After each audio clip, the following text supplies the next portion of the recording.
السلام عليكم. البروبلم بتاعت النهارده اسمها trapping rainwater given in non-negative integers representing an elevation map where the width of each bar is 1. Compute how much water it can trap after rain. في البروبلم دي مديني شوية ارتفاعات وكل ارتفاع فيهم العرض بتاعه بواحد. شوية ارتفاعات أو بارز، يعني العرض بتاعها بواحد والارتفاع بتاعها بقيمتها عند الهايت اوف يعني اول بار مثلا ده الارتفاع بتاعه 0 فمش موجود بار اصلا، اللي بعده 1 فالارتفاع بتاعه 1 وهكذا. فمديني مثلا الرسمه دي بتمثل الارتفاعات دي. عايز نشوف ايه الميه اللي هتتحبس بين الارتفاعات دي، نحسب مساحتها. هنا مثلا هيتحبس مكعب ميه فهيبقى 1 في 1 بواحد، وهنا مكعب تاني 1 في 1 بواحد. هنا مش هيتحبس حاجة وهنا مش هيتحبس حاجة لأن دول على الحدود، مفيش ارتفاع على اليمين والشمال، هي على الشمال بس. وهنا هيتحبس 1 2 3 4 فيبقى 4 و1 و1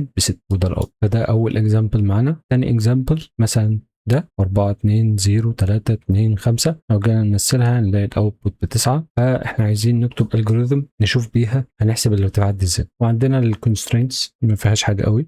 الفكره في الحل نفكر فيها ازاي. احنا عندنا في المساحات عموما لو عايزين نحسب مساحه حاجه معينه المفروض تبقى شكل منتظم. يعني مثلا مساحه زي دي مش هعرف احسبها مره واحده، احسب مثلا دي لوحدها البلوكايه دي والبلوكايه دي والبلوكايه دي كده مربع ومربع ومستطيل، او المستطيل ده كله معاهم المربع ده. فالفكره ان شكل زي ده زي حرف التي ده مش هحسبه كل مره واحده، احسبه على خطوات وهيطلع معايا اشكال زي كده كتير من البروبلم بسبب الارتفاعات مش هتدينا اشكال منتظمه. فبالتالي لازم احسب المساحات بتاعت كل حته محبوس فيها ميه على خطوات. الابروتش بتاعتنا احنا هنحسبها عند الارتفاع ده مثلا، او عند كل ارتفاع محبوس عنده قد ايه ميه. يعني عند الارتفاع ده هنحسب عند الارتفاع ده هنحسب ان محبوس بلوكايه ميه فهنحسب 1. طيب عند البلوكايه دي هنحسب محبوس بلوكايه ميه. طب عند هنا محبوس بلوكايتين، هنا محبوس بلوكايه، وهكذا ونجمعهم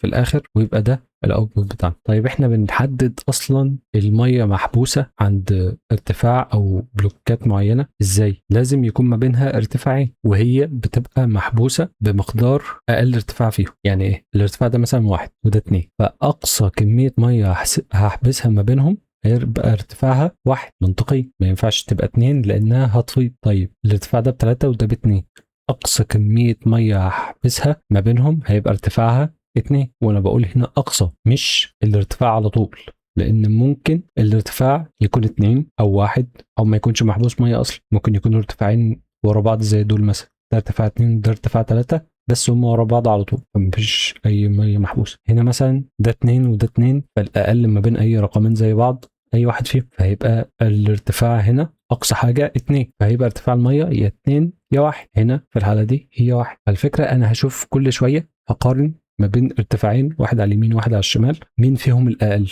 الاقل ده اللي هحسب على اساسه مساحه الميه اللي محبوسه جنبه او ما بينه وما بين الكبير. يعني هنشوف برضو نحسب الكلام ده ازاي. نعرف في الاول بوينتر على الشمال اسمه ليفت نعرفه بزيرو، بوينتر على اليمين اسمه رايت بالهايت دوت لينث ناقص 1. الليفت ده على شمال الاري خالص بادئ من الزيرو اندكس اوف زيرو، والرايت بادئ من اخر الاري خالص بهايت دوت لينث ماينس 1، والاري منطقيا قيمتها في البدايه بزيرو.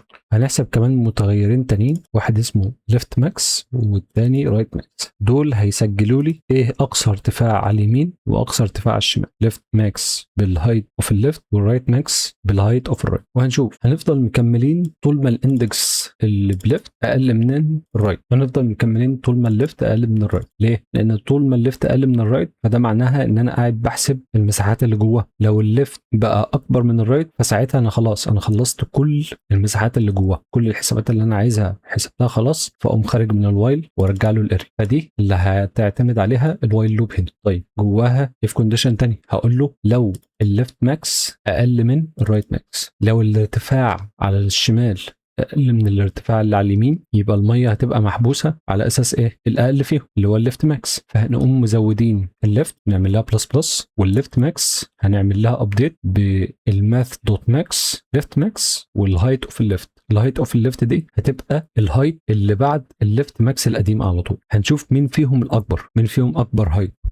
اكبر هايت فيهم سواء الليفت ماكس او الهايت اوف الليفت اللي هي هتبقى على يمين الليفت ماكس، اكبر حاجه فيهم هتبقى دي الليفت ماكس الجديده. والاريا هنعملها بلس ايكوال ليفت ماكس ناقص الهايت اوف الليفت. دي هتجمع لي الارتفاع بتاع الميه او المساحه بتاعت الميه اللي محبوسه عند الارتفاع ده، عند الهايت اوف الليفت ده. الهايت اوف الليفت ده لو محبوس عنده مثلا ارتفاع ميه واحد اسجله ازوده على الاري، لو محبوس عنده اتنين اسجلها وازودها على الاري، وهكذا. طب لو مش محبوسه عندها حاجه اصلا، ما هو انا في كل مره هزود ليفت ماكس ناقص الهايت اوف الليفت. في بعض الاوقات هتكون نتيجه ده بزيرو فمش هزود حاجه. ليه؟ الليفت ماكس هنا انا بابديت القيمه بتاعتها بالماكس ما بين الليفت ماكس والهايت اوف الليفت. نفترض مثلا الليفت ماكس كان هو الماكس برضه فما حصلش ابديت، الليفت ماكس زي ما هي. فكده هقول هنا الليفت ماكس ناقص الهايت اوف الليفت هتديني قيمه، لان الليفت ماكس قيمتها ما اتغيرتش فهتديني قيمه ازودها على الاري. فكده معناه ان في مساحه من الميه محبوسه، لان الليفت ماكس كده الهايت اللي على يمينها اقل منها، فبالتالي في مساحه ميه محبوسه اهي. طيب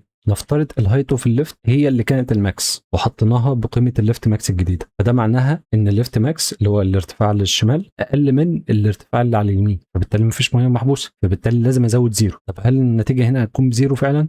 ليه؟ لان الليفت ماكس قيمتها الجديده هتبقى بالهايت اوف الليفت، فهنا هبقى وكاني بقول له الاريا بلس ايكوال هايت اوف الليفت ناقص هايت اوف الليفت تبقى بكام؟ بزيرو، فمش هزود حاجه. ونفس الكلام في الالس، لو كانت الرايت ماكس هي الاقل من الليفت ماكس هعمل نفس الشغل بالظبط، بس بدل ما اقول له رايت ورايت ماكس، بدل ما اقول له ليفت وليفت ماكس اقول له رايت ورايت ماكس، وبدل ما اقول له بلس بلس اقول له ماينس ماينس، لان انا الرايت دي بدايتها من اليمين خالص فهتكون حركتها ناحيه الشمال، والليفت من الشمال خالص فهتكون حركتها ناحيه اليمين، فدي بلس بلس ودي ماينس ماينس. وفي الاخر هرجع الاريا. لو جربنا نعمل سبميت ران تايم اهو، اسرع حل هو نفس اللي احنا عاملينه، يعني مفيش اي اختلاف، بس بتبقى مشاكل النت زي ما قلت لكم قبل كده. فبس كده، شكرا.